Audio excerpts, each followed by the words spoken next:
Bueno, retomamos. Vamos a trabajar un rato más y después nos encontramos a las 12.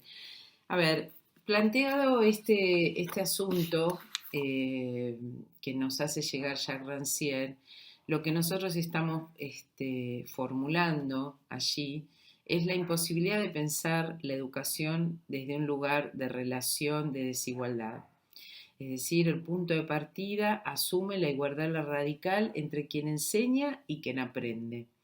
Quien enseña asume su lugar como un lugar transitorio, provisional, es decir, un lugar en el que está durante un tiempo y del cual se va a desplazar cuando esa circunstancia en la que la escena pedagógica está teniendo lugar suceda.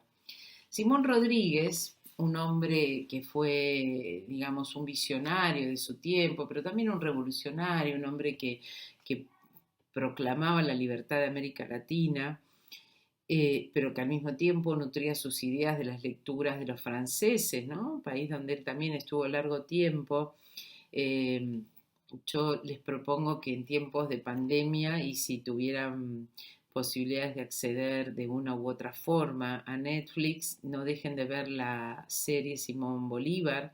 Simón Rodríguez fue el maestro de Bolívar y fue un hombre particular, un hombre muy particular, un hombre que fue, digamos, condenado, olvidado, insoportable para su época. Y hoy nosotros ponemos en el altar de los pedagogos a los que no solo queremos imitar, sino de quienes aprendemos. Simón Rodríguez decía algo bien interesante que se ha convertido en una suerte de frase y de eslogan que aparece por las redes y por cuanto lugar donde hay cuestiones dedicadas a la educación, que tiene que ver con algunos consejos que él daba a los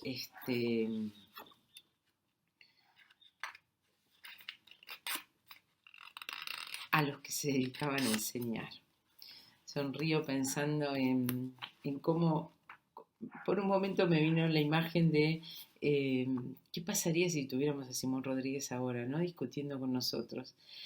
Y dice Simón Rodríguez que la instrucción, decía en un texto de mediados del siglo XIX, se proporciona a todos. ¿Cuántos de los que despreciamos por ignorantes no serían nuestros consejeros, nuestros bienhechores y nuestros amigos? ¿Cuántos de los que nos obligan a echar cerrojos a nuestras puertas no serían depositarios de nuestras llaves? ¿Cuántos de los que tememos en los caminos no serían nuestros compañeros de viaje? No echemos de ver que los más de los malvados son hombres de talentos,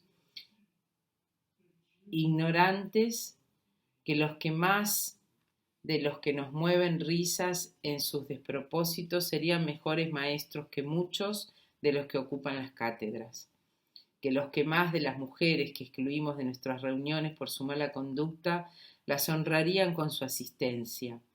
En fin, que entre los que vemos con desdén hay muchísimos que serían mejores que nosotros si hubieran tenido escuela. Simón Rodríguez trataba de decir allí que no hay una cuestión, en la misma línea que hay muchísimas décadas después lo va a decir Jacques Rancière y que lo va a decir Paulo Freire, no hay unas diferencias radicales entre los sujetos, hay unas circunstancias que nos ponen en lugares diferentes. Entonces esto que nosotros conocemos como la educación, yo estoy con todos los apuntes que ustedes verían en el escritorio, a mí me gusta dar clase con todos los libros a mano, mostrar los libros, ver los libros, tenerlos a mano, todo aquello que es la educación, y acá vamos a ir al texto de Pugliese y Marengo, no es otra cosa que la producción constante, asociada al hecho social, históricamente situada y en la que intervienen muy diferentes tipos de sujetos que participan en la elaboración del discurso pedagógico. Esa educación no es ni más ni menos que una educación que parte de concepciones previas de lo que entendemos acerca de los sujetos. Y entonces la pregunta que nosotros tenemos que hacernos acá es, ¿cómo es que, digamos,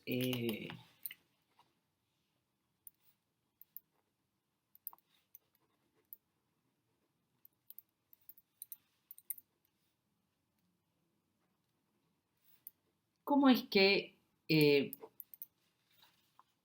hay una capacidad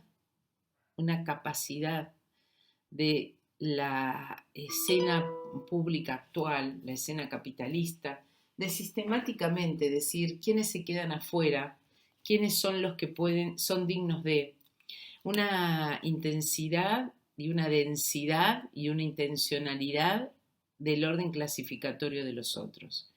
Intensidad, porque eso se vuelve un agobio permanente, es el lío que tenemos en estos días. ¿Qué va a pasar? La escuela esta sirve, los cuadernillos sirven las plataformas. ¿Cómo se va a acreditar el saber si no está el maestro adelante? Si el maestro no ejerce su orden explicador, ¿sucedió o no sucedió la educación? ¿Qué pasó en estos días que no se aprendieron algunos contenidos determinados o sí se aprendieron? ¿O solo basta decir que se aprendieron porque sí se enseñaron y ahora para saber si se aprendieron vamos a desplegar una suerte de dispositivos evaluadores muy parecidos a esos que hasta hace un rato criticábamos tanto de la mano de los organismos internacionales como son las pruebas PISA y otros? Bueno, a ver. Simón Rodríguez decía algo que a mí me parece, y es lo que yo les planteaba, que aparece como un eslogan permanente, unas ideas que a mí me parecen definitivamente brillantes y que han sido necesario banalizar para que no molesten. Para dejar a Simón Rodríguez latente, fue necesario banalizar estas ideas. Fue necesario banalizarlas con mucha fuerza. Fue necesario banalizarlas con mucha insistencia. ¿Y qué dicen esas ideas? Dicen que obedecer ciegamente es el principio que gobierna. Y por eso hay tantos esclavos. Y por eso es amo el primero que quiere serlo y ejerce poder sobre los otros.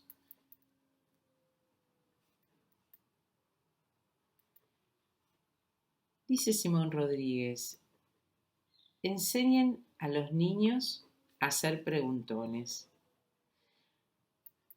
para que, pidiendo el porqué de lo que se les manda hacer, se acostumbren a obedecer a la razón, no a la autoridad como los limitados, ni a la costumbre como los estúpidos. Enseñen a los niños a ser preguntones, para que, pidiendo el porqué de lo que se les manda hacer, se acostumbren a obedecer a la razón, no a la autoridad como los limitados, ni a la costumbre como los estúpidos. Ahí hay una exhortación, primero, a reponer la idea de la igualdad radical, pero después, y sobre todo, una fuerza impresionante para reponer la idea de que hay en el otro una capacidad de entender el mundo, más allá de la obsesión y la obstinación de algunos otros de explicarnos cómo es, algo que hoy está más a la vista, ¿no? Lo que pasa con los medios de comunicación, porque si no, nos vamos a ver en la escena de la limitación de la obediencia y el acostumbramiento de los estúpidos o de la estupidez. Hay algo, ¿no?, de volver a cierta cuestión que tiene que ver con volver a la escuela como el lugar de la costumbre. Estamos acostumbrados a la escuela como modo. Entonces, si hoy no se da de esa manera, si no se da con esa misma forma, capaz que nos sentimos estúpidos. Bueno, a ver, revisemos eso, ¿no? Decía Simón Rodríguez que si nosotros no inventamos un orden nuevo, se lo decía a los hombres del siglo XIX, si no inventamos algo diferente que esa copia de una Europa en la que él además confiaba, ¿no?, de la que él venía, de la que él leía, pero si no dejamos de leer y de copiar, no tenemos posibilidades de producir algo nuevo. Y si no inventamos, si pretendemos copiar lo que hacen otros, erramos. A mí me parece que el tiempo que nos toca, que por suerte y por cierto excede esta clase, intentar analizarlo desde ahí nada más, tiene algo que ver con todo eso, ¿no? Es decir, si no encontramos una manera de transformar lo que está pasando,